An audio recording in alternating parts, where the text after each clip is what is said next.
महाराष्ट्राच्या कोकण किनारपट्टीला विस्तीर्ण अरबी समुद्राचे नैसर्गिक कवच लाभले। या किनारपट्टीच्या आणि सागरी मार्गाच्या संरक्षणासाठी उभारण्यात आलेल्या जलदुर्गामध्ये रत्नागिरी जिल्ह्यातील दापोली शहराजवळ असलेला किल्ले सुवर्णदुर्ग अत्यंत महत्त्वाचा मानला जातो। सुवर्णदुर्गाच्या उभारणीत तत्कालीन प्रगत लष्करी डावपेचांचा प्रभाव स्पष्टपणे दिसून येतो। हा किल्ला समुद्रसपाटीच्या पातळीवर असणाऱ्या अगदी सपाट खडकावर मधल्या उंचवट्याचा खडकता असून आणि त्यावर जांभ्या व काळ्या दगडांची चिरे रचून बांधण्यात आलाय। या मुख्य जलदुर्गाच्या रक्षणार्थ हरणेच्या किनाऱ्यावर कनकदुर्ग, फतेगड आणि गोवागड या 3 उपदुर्गांची उभारणी करण्यात आली। सुमारे 8 एकर क्षेत्रावरील व्ही आकाराच्या बेटावरील हा किल्ला छत्रपती शिवाजी महाराजांनी 1660च्या सुमारास आदिलशहाकडून जिंकून घेतला।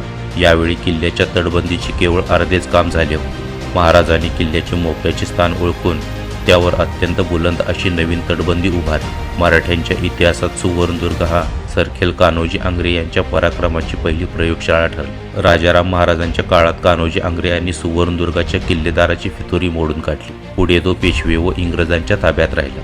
हरणे बंदरावरून बोटीने सुवर्णदुर्गावर जाण्यासाठी सुमारे 25 मिनिटे लागतात। येथे उतरण्यासाठी धक्का नसल्याने इथली पांढरी शुभ्र वाळू तुडवत आपण किल्ल्याच्या प्रवेशद्वाराजवळ पोहोचतो।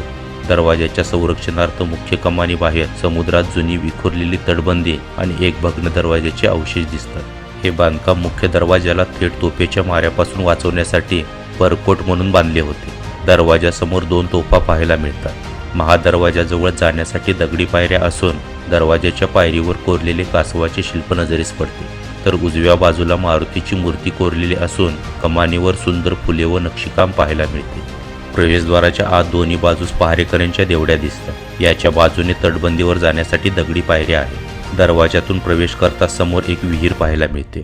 याजवळ वाड्याचे अवशेष असून यापुढे या ठिकाणी चुना मळण्याच्या घाण्याचे चाक पाहायला मिळते।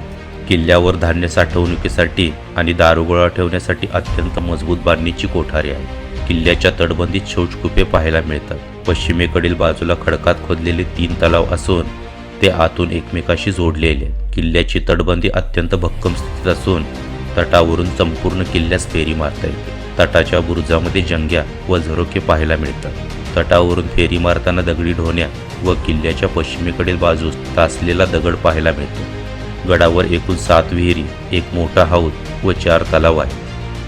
किल्ल्याच्या तटबंदीमध्ये एक अत्यंत लहान चोर दरवाजा बांधण्यात आला असून त्याची आतील कमान अतिशय देखणी आहे। या दारातून बाहेर पडण्यासाठी तटबंदीच्या पोर्टातून अतिशय सुंदर दगडी पायऱ्या थेट खाली समुद्राच्या पाण्यात उतरतात। किल्ल्यावरून कनकदुर्ग, फतेगड आणि गोवा किल्ला दिसतो।